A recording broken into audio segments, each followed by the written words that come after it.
गुम है किसी के प्यार में के न्यू लेटेस्ट अपडेट सबसे पहले पाने के लिए हमारे चैनल को सब्सक्राइब जरूर करें। आज के एपिसोड की शुरुआत में सभी नागराज के बारे में पूछती है तो नागराज की पत्नी उससे झूठ बोलती है कि नागराज पिछले कई दिनों से घर नहीं आया है। सभी पूछती है कि क्या उसका कोई फोन नंबर है। नागराज की पत्नी कहती है कि उसे भी उससे बहुत काम है, लेकिन न तो वह घर आता है और न ही वह फोन करता है। नील उससे पूछता है कि तुम्हें नागराज के बारे में कुछ तो पता होगा, लेकिन उसकी पत्नी साफ मना कर देती है और दरवाजा बंद कर देती है। सभी को शक हो जाता है कि नागराज की पत्नी झूठ बोल रही है। नील कहता है कि उसने तो साफ बोला है ना कि नागराज अंदर नहीं है, तो शायद नहीं होगा। सभी कहती है कि अंदर हमें शायद कोई सुराग मिल जाए। खिड़की से झांक कर देखती है।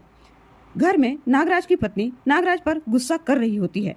कहती है कि उसने रिद्धि के साथ जबरदस्ती करके मारुति से गलत पंगा लिया है।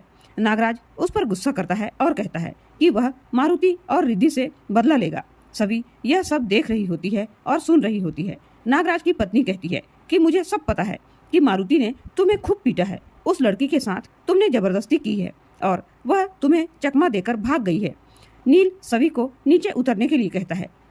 उधर नागराज गुस्से में कहता है कि अब वह रिद्धि के साथ वह सब करेगा जो उसने अभी तक नहीं किया।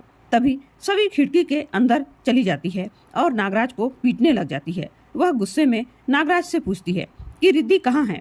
नागराज की पत्नी सभी पर हथियार से हमला करने की कोशिश करती है, लेकिन सभी उसका सामना करती है।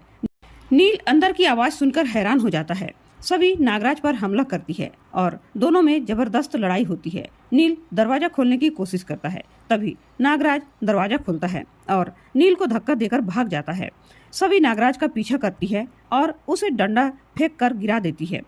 तभी सभी मंदिर से त्रिशूल लेकर नागराज के गले की तरफ तान देती है और गुस्से में कहती है कि किसी ने रिद्धि की तरफ आंख उठाकर भी देखा तो वह उसे नहीं छोड़ेगी। नागराज डर जाता है और उससे माफी मांगने लगता है।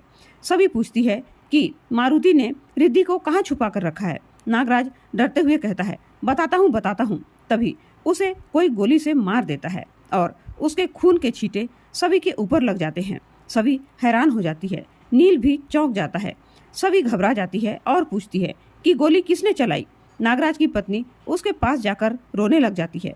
सभी किलर को बाइक पर जाते हुए देखती है, लेकिन उसे पकड़ नहीं पाती। सभी निराश हो जाती है और रिद्धि के लिए चिंता व्यक्त करती है। नील उसे शांत रहने के लिए कहता है। नील उसके चेहरे से खून के छींटे साफ करता है और कहता है कि आप चिंता मत कीजिए, हम दोनों रिद्धि को ढूंढ ही लेंगे।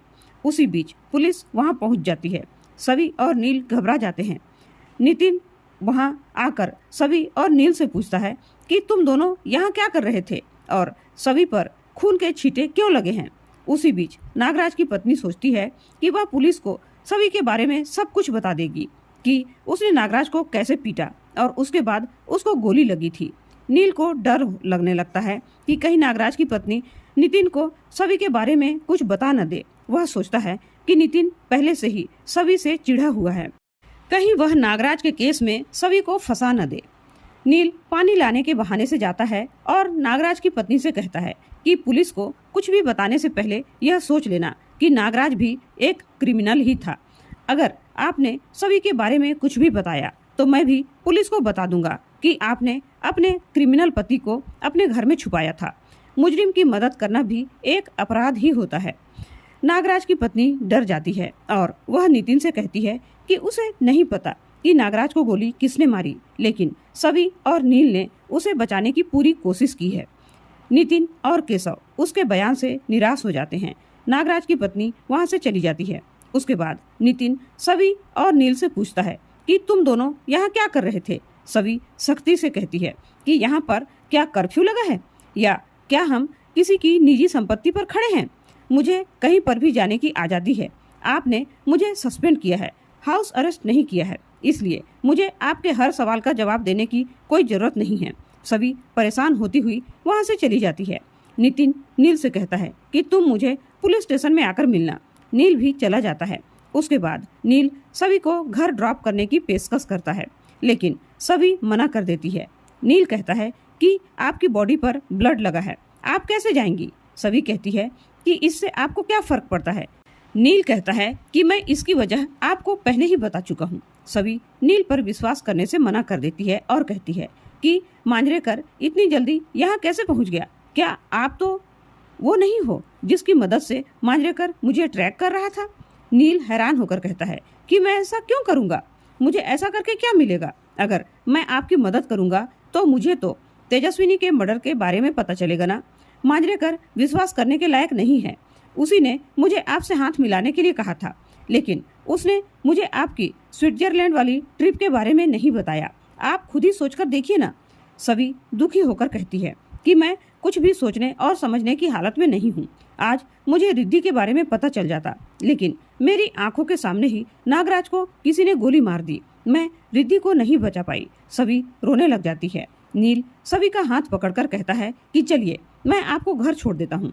सभी कहती है कि मैं स्विट्जरलैंड नहीं जाना चाहती, मुझे उससे पहले रिद्धि को घर लेकर जाना है। नील हैरान हो जाता है और पूछता है कि स्विट्जरलैंड क्यों जाना है?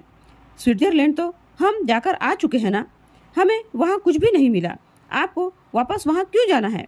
सभी घबरा जाती है और सोचती है कि मैं नील को यह नहीं बता सकती कि रिद्धि को बचाने के लिए मैं पैसों की हेरा फेरी कर रही हूँ। सभी बिना कुछ जवाब दिए वहाँ से चली जाती है। नील परेशान हो जाता है और दूसरी तरफ मारुति रिद्धि को गुमराह करता है। रिद्धि पूछती है कि क्या भाभी मुझे छुड़ाने के लिए तुम्हारा काम कर रही है या नहीं?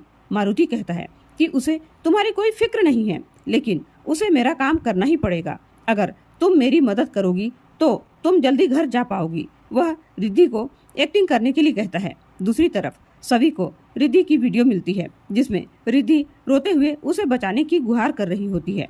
मारुति सभी को फोन करता है और कहता है कि मैंने नागराज को कहाँ पहुँचा दिया, ये तो तुमने देख ही लिया। सभी हैरान होकर पूछती है कि उसे ये सब कैसे पता चला कि वह नागराज के पास गई थी। मारुति कहता है कि मैं हर पल तुम पर नजर रख रहा हूँ। सभी कहती है कि तुमने रिद्धि के साथ गलत कैसे होने दिया, मुझे रिद्धि से मिलना है। मारुति कहता है कि मैंने रिद्धि को किडनैप किया है, लेकिन नागराज जैसी घटिया हरकत ना करूँगा और ना ही किसी को करने दूंगा। सभी कहती है कि मुझे तुम पर भरोसा नहीं है। मारुति कहता है कि 2 दिन में तुम्हें अगली इंस्टॉलमेंट भरने के लिए स्विट्जरलैंड जाना ही होगा। अगर तुम नहीं गई तो मैं रिद्धि को भेज दूंगा, लेकिन रिद्धि तुम्हारी जितनी समझदार नहीं है, इसलिए वह पकड़ी भी जा सकती है। सभी डर जाती है और कहती है कि रिद्धि को मत भेजना। मारुति कहता है कि अब फैसला तुम्हें करना है, मेरा काम करो या रिद्धि को छुड़ा लो।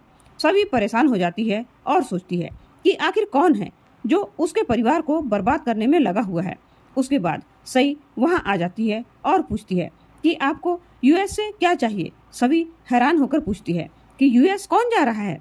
सई बताती है कि मैं और दादी रिद्धि बुआ से मिलने यूएस जा रहे हैं। सभी हैरान हो जाती है और सोचती है कि अब मैं इन्हें यूएस जाने से कैसे रोकूं। इसी के साथ एपिसोड खत्म हो जाता है। दोस्तों, अगले एपिसोड में देखने को मिलने वाला है कि नील और सभी को रिद्धि की लोकेशन मिलती है और वे दोनों भेष बदलकर उसे ढूंढने के लिए निकलते हैं। लोकेशन पर पहुंचकर सभी कहती है कि फोन में रिद्धि की यही लोकेशन दिखा रही है। सभी दरवाजा खटखटाती है, तभी अंदर से गोली चलने की आवाज आती है और सभी चौंक जाती है। आज का एपिसोड आपको कैसा लगा कमेंट करके जरूर बताइएगा। साथ ही ऐसे ही डेली न्यू अपडेट्स के लिए हमारे चैनल को सब्सक्राइब करें और वीडियो को लाइक करना बिल्कुल भी ना भूलें। धन्यवाद।